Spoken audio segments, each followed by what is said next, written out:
রমাদানুল মুবারকের গুরুত্ব অপরিসীম।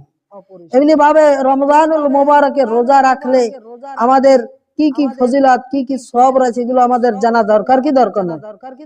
রমাদানুল মুবারকের রোজার সওয়াব সম্পর্কে আপনার আমার নবী বিশ্ব নবী বলেন, আল্লাহ সুবহানাহু ওয়া তাআলা বলেন, অর্থাৎ হাদিসে কুদসিতে বলা হয়েছে, কুল্লু আমালি ইবনে আদম লাহু ইল্লা সিয়াম, প্রত্যেক আদম সন্তানের প্রত্যেক আমলের ব্যাপারে সওয়াবকে নির্দিষ্ট করা দেওয়া হয়েছে। তাকে আল্লাহর পক্ষ থেকে ফেরেশতাদের মাধ্যমে সওয়াব বন্টন করে দেওয়া হয়। ইল্লা সিয়াম, শুধুমাত্র রোজা ছাড়া। শুধুমাত্র কি ছাড়া? রোজা ছাড়া। আল্লাহ সুবহানাহু ওয়া তাআলা বলেন, ফাইন্নাহু লি ওয়া আনা আজজি বিহি, কেননা রোজা আমার জন্য, ওয়া আনা আজজি বিহি, আর এর প্রতিদান আমি নিজ হাতেই নিজে প্রদান করে দিব। সুবহানাল্লাহ। অর্থাৎ রমাদানুল মুবারকের সব আল্লাহ সুবহানাহু ওয়া তাআলা নিজে প্রদান করবে। সুবহানাল্লাহ। তাহলে এর গুরুত্ব ফজিলত অনেক কি অনেক না? অন্যান্য ইবাদত আমলের সব আল্লাহ সুবহানাহু ওয়া তাআলা নির্দিষ্ট করে ফেরেশতাদের মাধ্যমে তার সবকে লিপিবদ্ধ করান, আর শুধুমাত্র রোজার ফজিলত একমাত্র আল্লাহ সুবহানাহু ওয়া তাআলাই লিপিবদ্ধ করেন। সুবহানাল্লাহ। এজন্য রোজার ফজিলত অনেক। আল্লাহর নবী সাল্লাল্লাহু আলাইহি ওয়াসাল্লাম এজন্য বলেন, ওয়াসিয়ামু জুন্নাহ, আর রোজা হচ্ছে ডাল স্বরূপ। যুদ্ধের সময় যখন একজন যোদ্ধা যুদ্ধ করতে যায়, তখন তার কাছে ডাল থাকে। ডাল, এই ডাল তরকারি ডাল, এই ডাল না, এটা হচ্ছে এমন একটা ডাল যে ডালের মাধ্যমে যুদ্ধের যে শত্রুরা যাতে তারা তরবারি দ্বারা, বিভিন্ন জিনিস দ্বারা, তীর দ্বারা, কিছু দ্বারা তাকে আঘাত না করতে পারে, যেইভাবে শত্রুকে ফিরিয়ে রাখে, তদ্রূপ এই রোজা হচ্ছে ডাল স্বরূপ। জাহান্নাম থেকে, জাহান্নামের আযাব থেকে এই রোজা তাকে ফিরিয়ে রাখে। সুবহানাল্লাহ। এজন্য রোজাকে ডালের সাথে তুলনা করে দেওয়া হয়েছে। এজন্য আমাদেরকে রমাদানুল মুবারকে রোজা রাখতে হবে কি হবে না? অবশ্যই রোজা রাখতে হবে। এমনি ভাবে রমাদানুল মুবারকের আরেকটি ফজিলত হচ্ছে, রমাদানুল মুবারকে যারা রোজা রাখবে আল্লাহ সুবহানাহু ওয়া তাআলা তাদের জন্য জান্নাতের মধ্যে একটি বিশেষ স্থান রেখে দিয়েছেন, যেই দরজা রেখে দিয়েছেন, যাই দরজার নাম হচ্ছে রায়্যান। সুবহানাল্লাহ। হাদিসের বর্ণনা এসে আপনার আমার নবী বিশ্ব নবী বলেন, ইন্না ফিল জান্নাতি বাবান, জান্নাতের মধ্যে একটি দরজা রয়েছে, একটি বাব রয়েছে, ইউকালু লাহু রায়্যান, যাকে বলা হয় রায়্যান, ওই দরজার নাম রাখা হয়েছে রায়্যান। ইয়াদখুলু মিনহু সাইমুনা ইয়াউমাল কিয়ামাহ, কিয়ামতের দিন রোজাদার ব্যক্তিরা ওই দরজা থেকে প্রবেশ করতে পারবে। সুবহানাল্লাহ। লা ইয়াদখুলু মিনহু আহাদুন গায়রুহুম, ওই দরজা থেকে আর কোন মানুষ প্রবেশ করতে পারবে না। সুবহানাল্লাহ। হাদিসের পরের অংশে বলা হয়েছে, আইনা সাইমুন, কিয়ামত দিবসে বলা হবে রোজাদারীরা কোথায়? রোজাদার যারা রোজা রেখেছিল ও রোজাদাররা কোথায়? রোজাদাররা তখন দাঁড়িয়ে যাবে। রোজাদাররা যখন দাঁড়িয়ে যাবে তখন জান্নাতের ওই রায়্যান নামক দরজা দিয়ে রোজাদারদেরকে প্রবেশ করানো হবে। এরপর রায়্যান নামক দরজা থেকে যখন জান্নাতীরা প্রবেশ করে যাবে, রোজাদাররা প্রবেশ করে ফেলবে, তখন জান্নাতের ওই দরজাকে আটকিয়ে দেওয়া হবে, আর কারো জন্য ওই দরজা খুলে দেওয়া হবে না। সুবহানাল্লাহ। রমাদানুল মুবারকের ফজিলত আরেকটি ফজিলত হচ্ছে, রমাদানুল মুবারক যারা রোজা রাখবে তাদের পূর্ববর্তী গুনাহ মিটিয়ে দেওয়া হবে।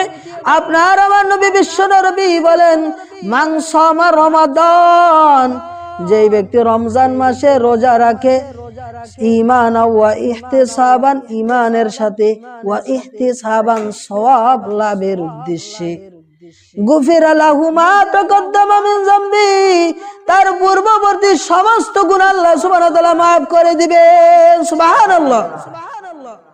এমনি ভাবে রমাদানুল মুবারকে রোজার আরেকটি ফজিলত রয়েছে। রমজান মাসে যারা রোজা সঠিকভাবে আদায় করবে, কিয়ামত দিবসে রোজা আল্লাহর কাছে সুপারিশ করবে। সুবহানাল্লাহ।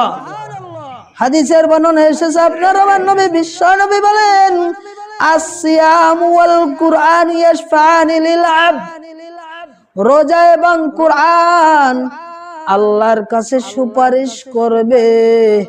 আল্লাহর কাছে কুরআন সুপারিশ করবে, ইয়া রাব্বি, আপনার এই বান্দাকে আমি রাতকে জাগিয়ে কুরআন পাঠ করার কারণে, আপনার কালামুল্লাহকে পাঠ করার কারণে, আপনার কালামুল্লাহকে মজা পাওয়ার কারণে ঘুমাতে দেই নাই। আর রোজ আল্লাহর কাছে সুপারিশ করবে, রাব্বি, আপনার এই বান্দাকে সমস্ত কুপ্রবৃত্তি, সকল প্রকার খায়সা থেকে বাদ দিয়ে, সকল প্রকার গুনাহকে বাদ দিয়ে আমি এই তোমার বান্দাকে রোজা রাখিয়েছি, এই কারণে আপনি আমাদের সুপারিশকে গ্রহণ করুন, এই ব্যক্তিকে ক্ষমা করে দিন। আপনার আমার নবী বিশ্ব নবী বলেন, ফায়ুশাফাআন, রোজা এবং কুরআনের সুপারিশ আল্লাহ সুবহানাহু ওয়া তাআলা কিয়ামতের দিন গ্রহণ করে দিবে। সুবহানাল্লাহ। রোজাদার ব্যক্তি কিয়ামত দিবসে শহীদদের সাথে, সিদ্দিকিনদের সাথে তার হাসর হবে। সুবহানাল্লাহ। আপনার আমার নবী বিশ্ব নবীর কাছে একজন ব্যক্তি আসলেন। আসার পরে বিশ্ব নবীর কাছে জিজ্ঞাসা করলেন, ইয়া রাসূলুল্লাহ, হে আল্লাহর রাসূল, আরাইতা ইন শাহিদতু আল্লা ইলাহা ইল্লাল্লাহ ওয়া আন্নাকা রাসূলুল্লাহ, হে আল্লাহর রাসূল, আমি যদি সাক্ষী দেই আল্লাহ ছাড়া কোনো ইলাহ নাই, আর আপনি হলেন আল্লাহর একমাত্র রাসূল, ওয়া সাল্লাইতু সালাতুল খামিস, ওয়া সাল্লাইতু, আর যদি আমি আদায় করি সালাতুল খামিস, 5 ওয়াক্ত নামাজ আদায় করি, ওয়াদাইতু যাকাতা, আর যদি সঠিকভাবে আমি যাকাত প্রদান করি, ওয়াসমতু রমাদান, আর রমজান মাসে রোজা রাখি, ওয়া কুনতু, এবং রমজান মাসে রোজা রাখার পাশাপাশি রাত্রে তারাবির নামাজ সঠিকভাবে আদায় করি, ফামিম্মান আনা, তাহলে আমি কাদের দূরভুক্ত হব?